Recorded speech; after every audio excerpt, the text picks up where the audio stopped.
Assalamualaikum warahmatullahi wabarakatuh. Saya sekarang akan menjelaskan sistem irigasi dan pemupukan pada tanaman cabai.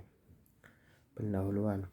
Irigasi tetes merupakan sistem pemberian air pada tanaman secara langsung, baik pada permukaan tanah maupun di dalam tanah melalui tetesan secara sinambung dan perlahan.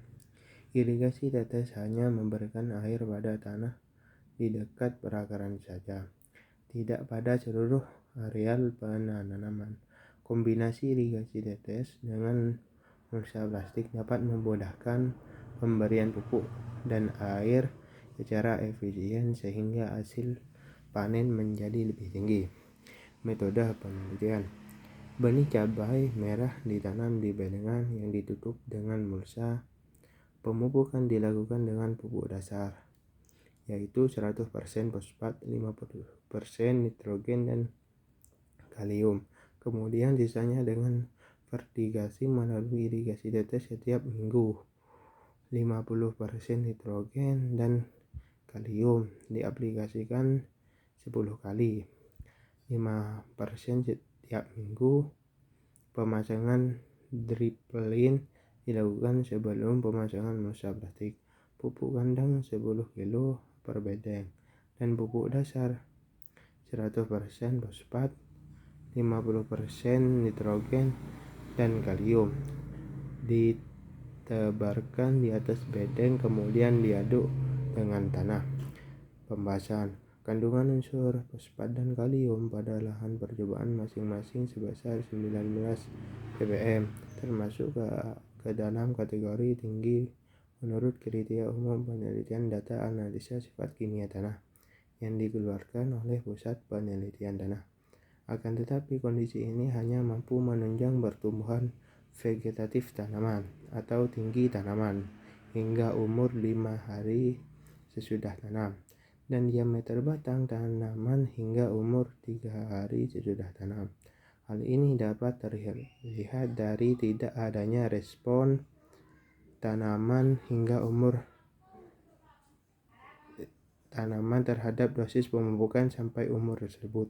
Pada dosis pemupukan tidak akan terlihat pengaruhnya terhadap tanaman bila mana kandungan hara yang tersimpan dalam tanah dapat menjamin kebutuhan hara selama pertumbuhan tanaman. Sementara itu, pemupukan yang dibalikan sampai dosis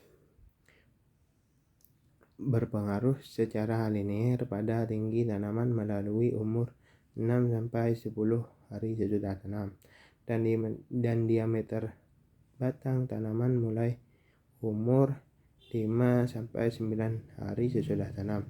Hal ini menunjukkan bahwa dosis optimum belum tercapai. Keadaan ini diduga disebabkan rendahnya unsur nitrogen dalam tanah yang sesuai dengan hasil analisis tanah sebelum percobaan.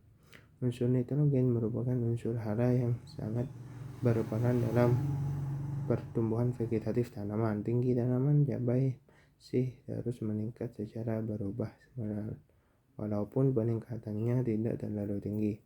Tanaman cabai merupakan tanaman yang sangat sensitif terhadap kelebihan ataupun kekurangan air. Curah hujan yang tinggi menyebabkan penggenangan air pada lahan penanaman sehingga air pada tanah menjadi buruk dan tidak menguntungkan bagi pertumbuhan akar tanaman. Kesimpulan, pertumbuhan vegetatif tanaman cabai yang ditanam dengan tetes dan mulsa meningkatkan secara linear. Waktu entesis, waktu buah masa, bobot perbuatan, diameter dan panjang buah tidak dipengaruhi oleh dosis pemupukan. Rekomendasi dosis pupuk optimum pada budidaya tanaman cabai merah adalah sebesar 237 nitrogen per hektar, 108 fosfat per hektar dan 188 kalium per hektar.